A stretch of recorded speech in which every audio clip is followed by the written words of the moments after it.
কিছু কিছু হাদিয়া আল্লাহ রাসূল সাল্লাল্লাহু আলাইহি ওয়াসাল্লাম ফিরিয়ে দিতেন না। এর মধ্যে একটা হচ্ছে মধু। মধু দিলে বলতেন না যে না নিব না। আতর ফিরিয়ে দিতেন না। বালিশ, বালিশ খুব পছন্দ করতেন। আল্লাহ রাসূল ঠেকনা দিয়ে বসতে পছন্দ করতেন। সুবহানাল্লাহ পড়েন। রাসূল সাল্লাল্লাহু আলাইহি ওয়াসাল্লামের কাছে একটা কসমেটিক্স এর বক্স থাকতো সব সময়, জরুরি 5-6টা জিনিস এর ভিতরে থাকতো। ওখানে আল্লাহ রাসূল সাল্লাল্লাহু আলাইহি সাল্লাম চিরুনি রাখতেন। চিরুনি, আপনারা চুল আঁচড়ান তো চিরুনি দিয়ে, সবসময় পরিপাটি থাকবেন, এটা সুন্নাহ। পরিচ্ছন্ন ফিট থাকা, সবসময় গেট আপটা ভালো থাকে, এটা সুন্নাহ। আল্লাহ রাসূল সাল্লাল্লাহু আলাইহি ওয়াসাল্লাম কোন বিদেশি ডেলিগেট আসলে তাদের সাথে দেখা করার আগে সময় নিতেন, নিজেকে গুছিয়ে নিতেন। সুবহানাল্লাহ পড়েন। চুলগুলো আঁচড়ে রাখতেন এই চিরুনি দিয়ে। তাহলে ব্যক্তিগত কসমেটিক্স বক্সে আল্লাহ রাসূল সাল্লাল্লাহু আলাইহি ওয়াসাল্লাম যে জিনিসগুলো রাখতেন তার মধ্যে একটি হচ্ছে চিরুনি। 2 নাম্বার আল্লাহ রাসূল সাল্লাল্লাহু আলাইহি ওয়াসাল্লাম জাইতুনের তেলের একটা ছোট্ট বোতল রাখতেন। ওয়াতিনি ওয়াজ জাইতুন, অলিভ অয়েল। অলিভ অয়েলের ওয়াজ করেছি গত বছর। যেখানেই আমার সাথে লোকজনের দেখা, কয় হুজুর এখন থেকে অলিভ অয়েল মাখি আমি, এজন্য সুন্দর হয়ে গেছে। তো অলিভ অয়েল রাখতেন, চিরুনি রাখতেন। এরপরে সুরমা দানি রাখতেন। সুরমা, চোখে আল্লাহ রাসূল সাল্লাল্লাহু আলাইহি ওয়াসাল্লাম সুরমা দিতেন। এরপর আল্লাহ রাসূল সাল্লাল্লাহু আলাইহি ওয়াসাল্লাম উতুর রাখতেন। উতুর, পারফিউম, আতর দিতেন।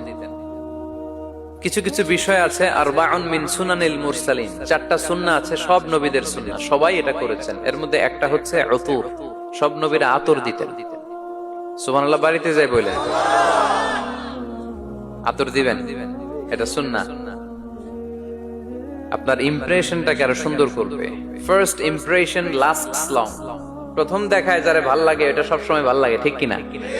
প্রথমেই যদি কারোর সাথে কথা বলতে যাওয়ার পরে দেখা যায় আপনারা দেখতে খারাপ লাগে, গায়ে দুর্গন্ধ, আসবে আর আপনার কাছে?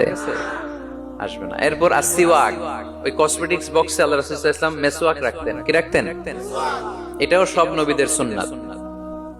তো আমরা যেন পরিপাটি থাকি সব সময়, সব সময় যেন পরিপাটি থাকি। তো মৌমাছির নামে সূরা দিলেন। এরকম এক ভাই বলল যে মাকড়সার নামে, হ্যাঁ, আল আনকাবুত নামে সূরা দিয়েছে। এভাবে আল্লাহ তাআলা পরিবারের নামে সূরা দিয়েছেন। ওই সূরাটার নাম আলে ইমরান। কি নাম? আমি যে বারবার প্রশ্ন করতেছি, আপনাদের কষ্ট হচ্ছে? মন খারাপ হইতেছে না তো? নাকি উত্তর দিতে ভালো লাগতেছে? ভালো লাগতেছে কার কার দেখি? ভাল লাগে সবার, কিন্তু উত্তর দেয় কয়েকজন। সবাই উত্তর দিতে পারবেন শেষ পর্যন্ত? আলোচনার মাঝখানে ওঠা বসা করে ডিস্টার্ব করবেন কারা কারা? হাত তোলেন। ডিস্টার্ব করবেন? আলোচনা শেষ না করে মাঝখান দিয়ে উঠে যাবেন কারা কারা? হাত তোলেন। সবাই থাকবেন? কষ্ট হবে না? ঠিক আছে, আমরা তাহলে শেষ পর্যন্ত একসাথে কথা শুনে একসাথে বিদায় নিব ইনশাআল্লাহ। পড়েন। সূরাটার নাম হচ্ছে আলে ইমরান। সূরাটার নাম কি? আলে ইমরান। এখানে আল্লাহ তাআলা 133 নম্বর আয়াতে আমাদের অ্যাপ্রোচিং ঠিক করে দিয়েছেন। ডানে যাব না বায়ে যাব? কই যাবেন? ডানে যাবেন। ডানে আছে ক্ষমা, আর আছে জান্নাত। ডানে আছে কি? আর আছে? সবাই বলেন, ডানে আছে কি? আর আছে? ডান দিকে গেলে আল্লাহর ক্ষমা পাওয়া যাবে আর জান্নাত পাওয়া যাবে। এই দুইটাই তো দরকার, বেশি কিছু লাগে নাকি? আর বাম দিকে গেলে আল্লাহর ক্রোধ, রাগ আর জাহান্নাম। বাম দিকে গেলে আল্লাহর ক্রোধ বা রাগ আর জাহান্নাম। ডানে গেলে কি? প্রথমে ক্ষমা আর জান্নাত। এই দুইটা শব্দ একটু মুখস্থ রাখতে হবে আজকে। ক্ষমা আর, দুইটা জিনিস পাওয়া যায় ডানে গেলে। 1 নাম্বার, 2 নাম্বার। সবাই বলেন 1 নাম্বার, 2 নাম্বার। এবার আঙ্গুল উঁচু করে বলেন।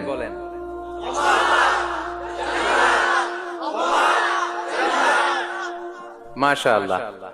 তাহলে ডানে গেলে পাওয়া যায় ক্ষমা আর জান্নাত, বায়ে গেলে পাওয়া যায় আল্লাহর ক্রোধ বা রাগ আর জাহান্নাম। নাও দ্য ডিসিশন ইজ ইয়োর্স। সিদ্ধান্ত আপনাদের। where to go, where to approach and where to proceed। ক্ষমার দিকে ছোট, জান্নাতের দিকে ছোট। ক্ষমা লাভের প্রতিযোগিতা করো, জান্নাত লাভের প্রতিযোগিতা করো। কিন্তু আমরা কি ক্ষমা আর জান্নাত লাভের প্রতিযোগিতা করি? আমরা কি ভালো কাজের প্রতিযোগিতা করি? আল্লাহ বললেন ফাস্তাবিকুল খায়রাত, ভালো কাজের জন্য প্রতিযোগিতা করো। আমরাও প্রতিযোগিতা করি খারাপ কাজের, তাই না? দুনিয়া কামানোর প্রতিযোগিতা করি আমরা। কি করে বেশি অর্থ উপার্জন করে যায়, হালাল পন্থায় হোক বা হারাম পন্থায় হোক, টাকা কামানোর প্রতিযোগিতা আসরা নাই। ক্ষমতার দাপট দেখিয়ে লড়াইয়ে টিকে থাকার প্রতিযোগিতা করি আমরা, জোরে কোন ঠিক কিনা? আমরা প্রাসাদ বানানোর প্রতিযোগিতা করি, আমরা বিশ্ব সুন্দরীর প্রতিযোগিতা করি, আমরা প্রতিযোগিতা করি কে হবে মাসুদ রানা। এটাও জানেন আপনারা? কে হবে সৎ মানুষ, কে হবে আদর্শ বাংলাদেশী, এরকম প্রতিযোগিতা আছে। সবাই কি হইতে চায়? মাসুদ রানা। বিশ্ব সুন্দরীর প্রতিযোগিতা, মাসুদ রানার প্রতিযোগিতা, টাকা কামানোর প্রতিযোগিতা, ক্ষমতার লড়াইয়ে টিকে থাকার প্রতিযোগিতা। কিন্তু আল্লাহ বললেন নো, ফাস্তাবিকুল খায়রাত, ভালো কাজের প্রতিযোগিতা করো।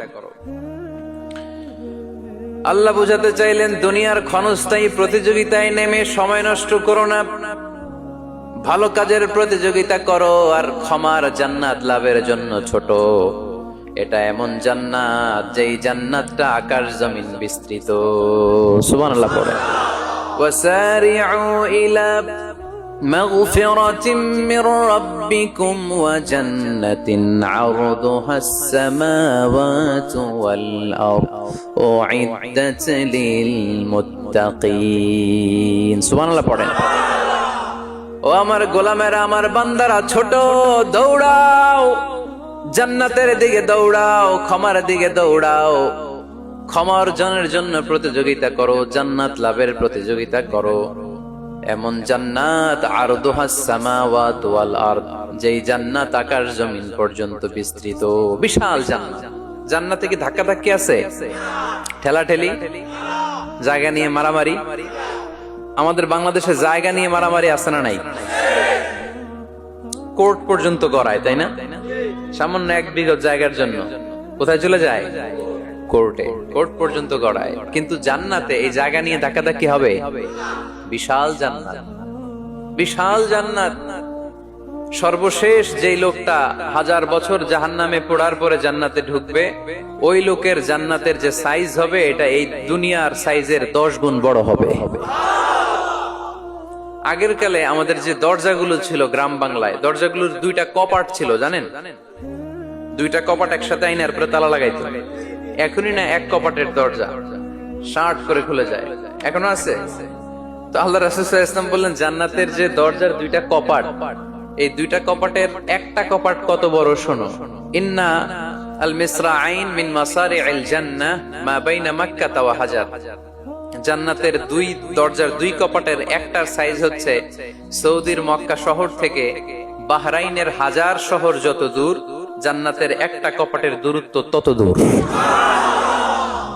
এর মানে হচ্ছে সৌদির মক্কা শহর থেকে বাহরাইন যত দূর, ওই হিসাবে কয়েকশো কোটি লোক, কয়েকশো একসাথে জান্নাতে ঢুকবে।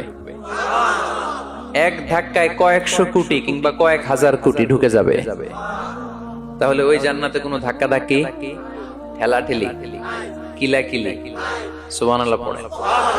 ওয়াসারিউ ইলা মাগফিরাতিন মির রাব্বিকুম ওয়া জান্নাতিন আরদুহাস সামাওয়াতু ওয়াল আরদ উইদ্দাত লিল মুত্তাকিন। আল্লাহ বললেন ক্ষমার দিকে ছোট, আর এমন জান্নাতের দিকে ছোট যেই জান্নাতটা আকাশ জমিন বিস্তৃত। উইদ্দাত লিল মুত্তাকিন, মুত্তাকিনদের জন্য এই জান্নাতকে তৈরি করে রেখেছে কে? তার মানে জান্নাত একটা সাম্প্রদায়িক জায়গা। জান্নাত একটা কি জায়গা? যেখানে মুত্তাকিরা ছাড়া কেউ ঢুকতে পারবে নাকি সবাই ঢুকতে পারবে? সবাই ঢুকতে পারবে না, ওখানে শুধু মুত্তাকিনরা ঢুকতে পারবে। উইদ্দাত লিল মুত্তাকিন, এটা মুত্তাকিনদের জন্য আল্লাহ তাআলা তৈরি করে রেখেছে। হাদিসে কুদসিতে আল্লাহ তাআলা বলেছেন, এই উইদ্দাতের এই শব্দের ব্যবহারই করেছেন আ'দাতু লিইবাদিয়াস সালিহিন, আমি আমার নেককার বান্দাদের জন্য এমন জান্নাত বানিয়েছি মা লা আইনুন রাআত, পৃথিবীর কোন চোখ ওই জান্নাতের সৌন্দর্য দেখে নাই, ওয়ালা উযুনুন সামিআত, পৃথিবীর কোন কান জান্নাতের কোন সুন্দর শব্দের আওয়াজ শুনে নাই, ওয়ালা খাতারা আলা কলবি বাশার, মানুষ কল্পনাও করতে পারবে না যে জান্নাত কত সুন্দর। সুবহানাল্লাহ, আর আসতে পড়েন। আল্লাহ বললেন উইদ্দাত লিল মুত্তাকিন, আমি আমার মুত্তাকিন বান্দাদের জন্য তৈরি করেছি। মুত্তাকিরা ছাড়া কেউ জান্নাতে প্রবেশ করতে পারবে নাকি? পারবেন। এখন মুত্তাকি কারা, তাদের বর্ণনা আল্লাহ সামনে দিবেন, শুনবেন আপনারা।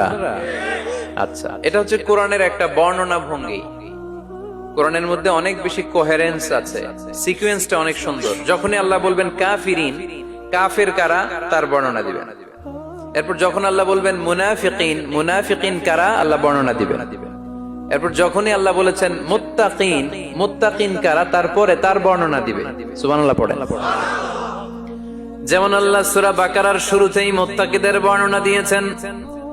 আল্লাহ দ্ব্যর্থহীন কণ্ঠে ঘোষণা করে বলেছেন যালিকাল কিতাবু লা রাইবা ফীহি হুদাল লিল মুত্তাকিন, এই কিতাবটা এমন কিতাব যেই কিতাবে কোনো সন্দেহ নাই, আর এটা হুদাল লিল, সবাই বলেন হুদাল লিল, এটা মুত্তাকিদের জন্য পথ প্রদর্শনকারী। যে কাউকে এই কিতাব পথ দেখায় না, ওয়ালা ইয়াজিদিজ যালিমিনা ইল্লা খাসারা, জালেমদেরকে এই কিতাব পথ দেখায় না, তাদের ক্ষতির মাত্রাটাই বাড়ায়। মুত্তাকিদের পথ দেখায়, জালেমদের ক্ষতির মাত্রা বাড়ায়। দোষ কি কোরআনের? কোরআনের। যেমন দুধ, এটা সবার উপকারে আসে না, কিন্তু দোষটা কি দুধের? দুধ হচ্ছে সুষম খাবার, এটার মধ্যে খাদ্য উপাদানের যে 6টা পোরশন সবটাই আছে, কিন্তু সবাই হজম করতে পারে না। পেট যদি খারাপ হয় দুধ খাওয়া যাবে? তাহলে দোষ কি দুধের না যার পেট খারাপ তার? সুবহানাল্লাহ পড়েন। কোরআনের কোনো দোষ নাই, এটা হুদাল লিল মুত্তাকিন, এটা মুত্তাকিদের জন্য পথ প্রদর্শনকারী। মুত্তাকি কারা? আল্লাযীনা ইউমিনুনা বিল গায়ব ওয়া ইউকিমুনাস সালাতা ওয়া মিম্মা রাযাকনাহুম ইউনফিকুন। আল্লাহ ওইখানে বর্ণনা দিলেন একভাবে, এই জায়গায় আল্লাহ তাআলা মুত্তাকিদের বর্ণনা দিলেন আরেকভাবে। সুবহানাল্লাহ পড়েন। আল্লাহ বললেন উইদ্দাত লিল মুত্তাকিন, এই ক্ষমা, এই জান্নাত যেই কাউকেই দেয়া হবে না, যারা মুত্তাকিন তাদেরকেই দেয়া হবে। সুবহানাল্লাহ। তাহলে আজকে আমরা মুত্তাকি হয়ে ফিরে যেতে চাই। 3 জন চাই শুধু, এখন 15-20 জন হয়েছে। সবাই যান। এলাকার লোকদের একটু গলায় সাউন্ড কম এমনি আগে থেকেই, তাই না? কিছু এলাকা আছে, আমরা তো সারা দেশ চড়ে বেড়াই। We move from the one corner of the country to the another corner. আজকে আছি সকালে এখানে, এরপরে চলে গেছি কক্সবাজার, এরপর আবার খুলনা। আমরা জানি কাদের গলায় জোর বেশি। ফেনীতে, নোয়াখালীতে বক্তার কথা কওয়া লাগে না, কথা কয় শ্রোতারা। আমরা ক বললে টাইনা নিয়ে ওটার কলিকাতা বানাইয়া স্লোগান। কলিকাতা কই নাই আমি, শুধু ক বলছি। কি বলছি? ওটারে টাইনা কি বানাইছে? কলিকাতা। তো শ্রোতাদের একটা বড় রোল আছে, they have huge role in this তাফসীর প্রোগ্রাম। আপনাদের একটা ভালো রোল প্লে করতে হবে। আপনারাই পারেন আমাদের থেকে আলোচনা বের করে নিয়ে আসতে। আপনারা যদি জিমাইতে থাকেন আর আমি যদি গুতায় আওয়াজ বের করতে না পারি, আমার ভেতর থেকে কথা বেরোবে না। আর আপনারা যদি প্রাণবন্ত থাকেন, সজীব থাকেন শেষ পর্যন্ত, তাহলে কোরআনের সুন্দর সুন্দর কথাগুলো আল্লাহ আমার মুখ দিয়ে বের করায় দিবে। আমরা আজকে কি হয়ে ফিরে যেতে চাই? নাকি মাসুদ রানা? কি হইতে চাই? তাহলে রিয়েলিটি শো একটা এরকম হওয়া দরকার। কে হবে? মুত্তাকি। কিন্তু রিয়েলিটি শো এর নাম কে হবে? মাসুদ রানা। আমরা মাসুদ রানা হতে চাই না, আমরা মুত্তাকি হতে চাই। ইনশাআল্লাহ পড়েন। আল্লাহ এখানে মুত্তাকিনদের 5টা গুণের কথা বলেছেন। কয়টা? একটু মিলায়ে দেখবো আজকে আমরা যে 5টা গুণ আমাদের মধ্যে আছে কিনা। যদি থাকে ওয়েল এন্ড গুড, আলহামদুলিল্লাহ। যদি না থাকে তাহলে এই 5টা গুণ নিজেদের মধ্যে ধারণ করার দরকার আছে না নাই? কথা খুব সোজা সাপটা। যদি এগুলো নিয়ে যেতে পারেন দেন আওয়ার ওয়াজ ইজ সাকসেসফুল, তা না হইলে কোনো লাভ নাই। কোনো লাভ আছে? এত ক্যামেরা, এত লাইটিং ফাইটিং করে কি লাভ?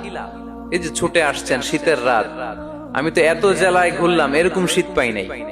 আপনাদের লক্ষ্মীপুরে যেই শীত, মাশাআল্লাহ, আমি গাড়ি থেকে বেরোই কাঁপতে শুরু করছি, খুব ঠান্ডা লাগতেছিল আমার কাছে। এই যে শীতের রাতে মাফলার টাফলার পেঁচায় অনেক রাত পর্যন্ত আপনার দাঁড়ায় দাঁড়ায় শুনবেন, হিসাব খুব সোজা সাপটা।